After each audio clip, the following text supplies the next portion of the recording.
Hello बच्चों, let's discuss this question. Which of the following is true? A. Diamagnetism is temperature dependent. B. Paramagnetism is temperature dependent. C. Paramagnetism is independent of temperature. या D. None of these. इस question को solve करने का की concept है temperature dependence को जानना। Temperature dependence को जानना।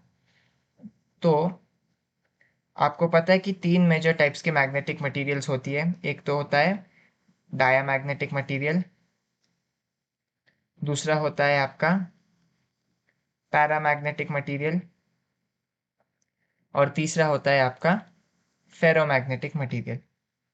तो अगर हम टेम्परेचर डिपेंडेंस की बात करें तो डायामैग्नेटिक मटेरियल की जो मैग्नेटिज्म है, जो हम डायामैग्नेटिज्म कहते हैं, वो होती है इंडिपेंडेंट ऑफ टेम्परेचर। वो टेम्परेचर पर डिपेंड ही नहीं करता। और पैरामैग्नेटिक जो है वो होते हैं inversely proportional to temperature. Inversely proportional to temperature और इनवर्सली प्रोपोर्शनल टू टेम्परेचर, और वो फॉलो करते हैं क्यूरीज लॉ। वो क्यूरीज लॉ को फॉलो करते हैं। और जो फेरोमैग्नेटिक सब्सटेंसेस है वो भी होते हैं इनवर्सली प्रोपोर्शनल टू टेम्परेचर। उनका जो फेरोमैग्नेटिज्म है वो भी होता है इनवर्सली प्रोपोर्शनल टू टेम्परेचर।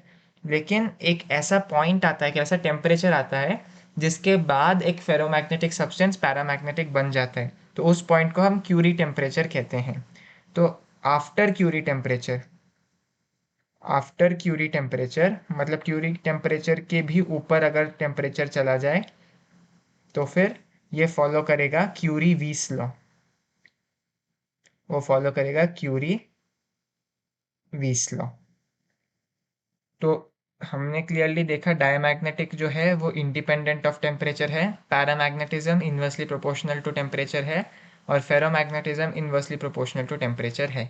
तो चलिए वापस ऑप्शन देखते हैं। A, diamagnetism is temperature dependent, गलत। यहाँ पर टेम्परेचर इंडिपेंडेंट होना चाहिए। उसके बाद बी है पैरामैग्नेटिज्म इज टेम्परेचर डिपेंडेंट, ये बिल्कुल सही है, इनवर्सली प्रोपोर्शनल होता है।